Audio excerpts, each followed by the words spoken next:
اور یہ لوگ اللہ کے سوا ایسی چیزوں کی پرستش کرتے ہیں جو نہ ان کا کچھ بگاڑ ہی سکتی ہیں اور نہ کچھ بھلا ہی کر سکتی ہیں، اور کہتے ہیں کہ یہ اللہ کے پاس ہماری سفارش کرنے والے ہیں۔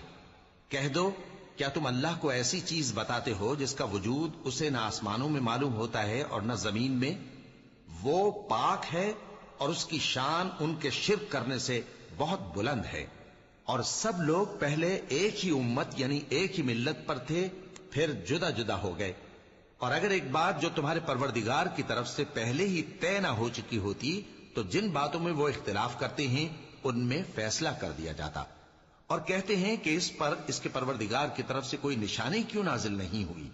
کہہ دو کہ غیب کا علم تو اللہ ہی کو ہے، سو تم انتظار کرو، میں بھی تمہارے ساتھ انتظار کرتا ہوں۔ اور جب ہم لوگوں کو تکلیف پہنچنے کے بعد اپنی رحمت سے آسائش کا مزہ چکھاتے ہیں تو وہ ہماری آیت